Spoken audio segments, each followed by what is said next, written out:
Hello everybody, welcome back to my channel. I didn't expect to be back so soon. I normally take like a 5-month hiatus, but something really big and important has come to my attention. I want to chip in on the very oversaturated conversation surrounding Mr. Idubbbz, specifically his new video where he disavowed his old content. I've kind of just slapped this video together quite quickly, so forgive the bad editing. But I'm here because I've been really frustrated with both sides of the discourse. It's tweets like these that have pissed me off and launched me into making this video, because there seems to be a lot of people who obviously didn't watch Idubbbz back in the day and actually have no idea who he was and what he stood for. This is going to sound long-winded, but the reality is Idubbbz wasn't just racist to be racist. He didn't just say the N-word because racism equals funny. The N-word was really just a backdrop to his real message about the toxicity of political correctness, which I think still holds true today. Now, before we go any further, I have to disclose the truth to you. I was an Idubbbz fanboy back in the day. I was one of those freaks, and so that's influenced my opinion quite a lot. I'm going to be biased. My opinion is corrupted on this, because to me, his analysis and editing and his style was head and shoulders above anyone else in the commentary community. He really was one of a kind. And not to be gay, but to me, he made being smart and critical like a cool thing. He made being intelligent far more appealing than being some Jake Paul rich chud. So I have a lot of fond nostalgia for Idubbbz. Now, in his most recent video, Idubbbz has largely disavowed most of his old content, specifically his content cops, for facilitating a culture of bullying, insensitivity, and bigotry. For the most part, I don't think Idubbbz said anything particularly egregious in his video. I think it's quite reasonable to want to reform your language and style in order to not be purposefully inflammatory. As Idubbbz said, he still doesn't like most of the people he did content cops on, but the way in which he criticized them was in, more of a harassing nature. And I would agree, it probably wasn't very Christ-like. In his video, he also apologized for using slurs. And I think that's fair enough, right? Many of you may glean that I am on the right, but my official position is, you probably shouldn't say the N-word. I mean, I can because I'm quarter black, but you, white boy, shouldn't say it because it is vulgar. Remember that though, because we're going to come back to that later. But all in all, Idubbbz wanting to shift his content, that's fine. But there's something still bothering me about the transition of 2016 edgy YouTubers into 2023 safe YouTubers. I keep hearing this word again and again. Do you hear it? Maturing. Now that word has got me bothered. I've seen about 1 million comments from Officer Hop's Art Commission saying that both they and Idubbbz have ascended the edgelord Gamergate troll mindset and become mature adults together. Many comments say that they were 16 at the time and enjoyed anti-SJW content, but now they've escaped the alt-right pipeline and they walk a civilized path and they consume mature content. And I'm like, well damn, let's see what the next step of entertainment is, and I click on their channels and see that they're subscribed to Hasan Piker and Vorsh and H3. And I'm left wondering, well, what exactly is maturing to you? And then I realize, oh no, you still like being offensive. You still like being vitriolic. You like bullying. You've just politically realigned. Say nigger. Slap, slap, grab, choke, shut up bitch, sex. The words. I guess I'm a stupid goy. Niggers!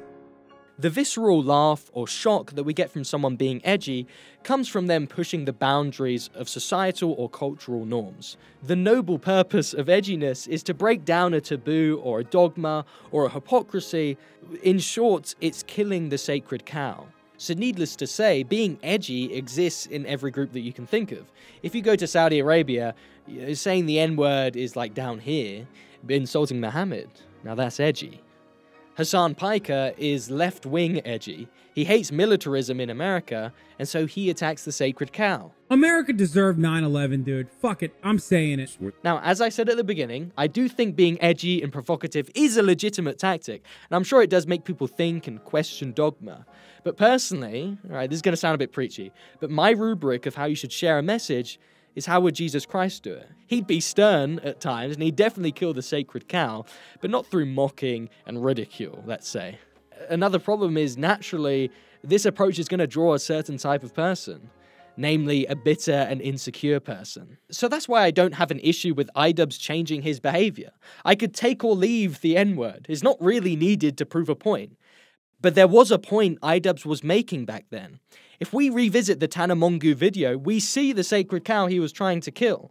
Because Idubbbz' original message was not that the N-word's fine and you can say it to black people. The message was about holding everyone to the same standard. For liberals like Tana, the N-word is an unparalleled force, this mythical word in the English language that is so offensive, both your legs should be broken for saying it. Broke both of his legs and lost all of his subscribers, I would be genuinely happy. Like, he's a terrible person. You can be fired for saying it. You will be publicly drugged through the street for saying it. You have to do a struggle session for saying it. Idubbbz' original point, which I assume he's walked back now, was this.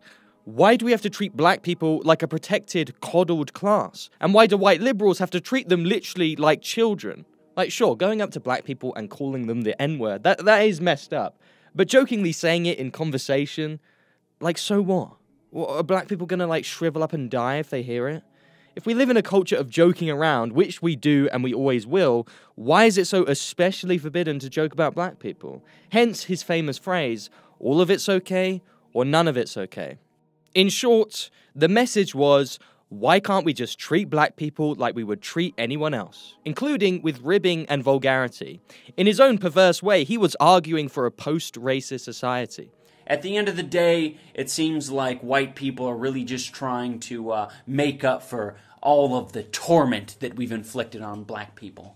Well, keep at your crusade. I'm going to continue to act like they're normal human beings. All people should be held to the same standards within a country. If we live in a roasting culture, then all people should be roasted equally. If we live in a respectful culture, then all people should be treated with respect equally.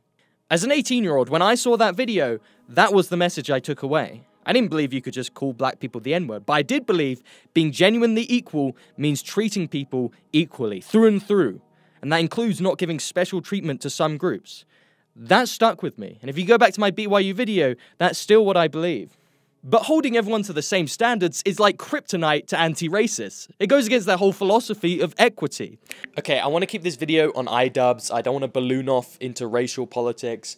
I recommend everyone just watch my BYU video, which explains the problem with equity. But simply put, whatever your good intentions are, treating people better or worse on just skin color alone always leads to racial tension. Believe it or not, treating people different only widens the differences. And that's the point. I don't care about the N-word. I'm not going to die on that hill. But the post-racial principle Idubbbz taught, treating a black man how you would a white man, that is important. Don't be like Tanamongu, giving in to freaks like Robin DiAngelo who want you to obsess over the chasm between white and black. Like Idubbbz said, treat people normal. Banter with them. I mean, don't cross a line, and you'll be fine.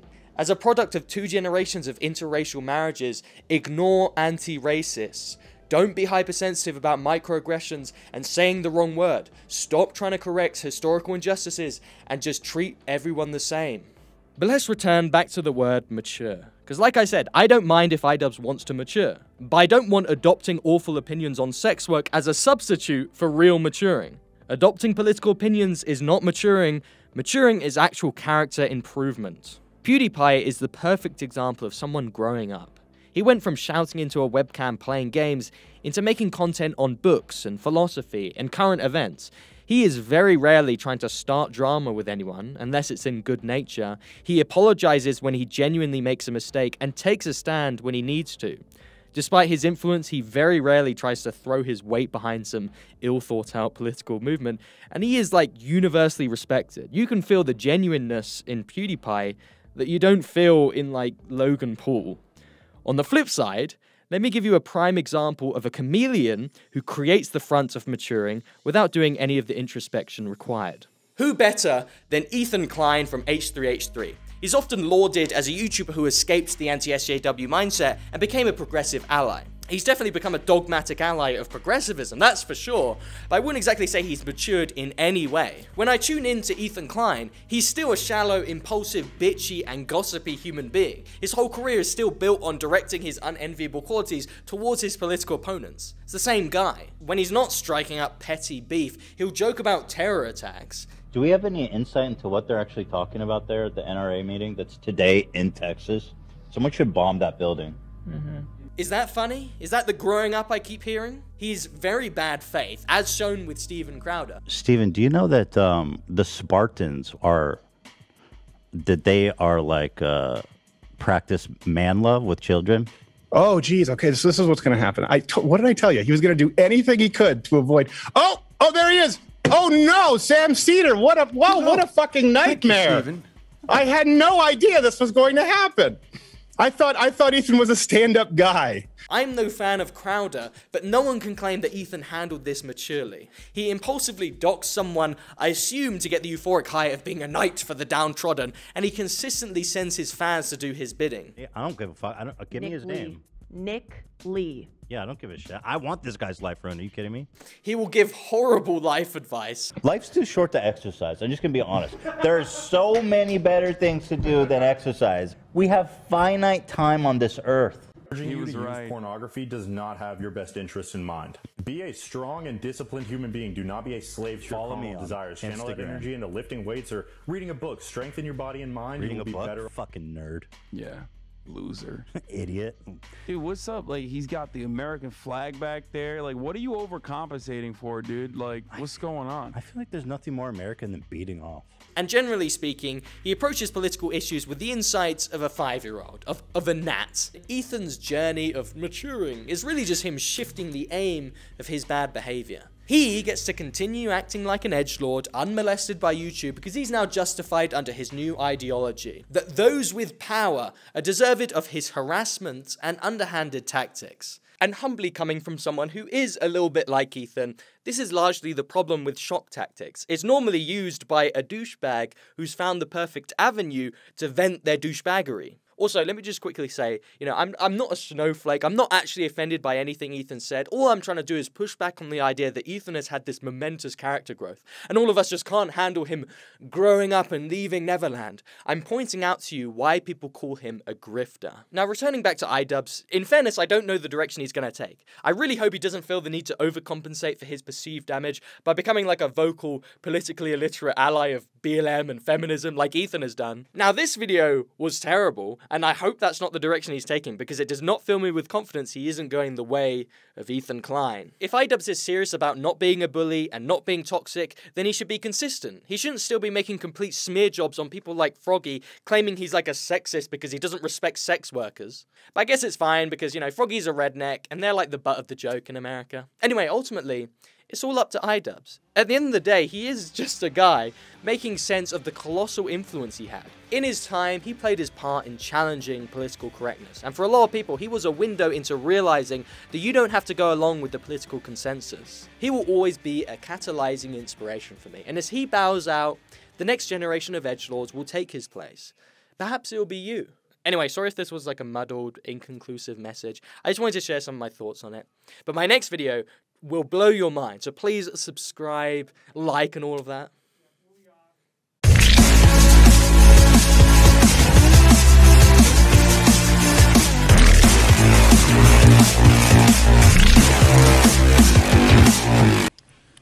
Why do I have to be dragged out from work for this today? What do you want from me?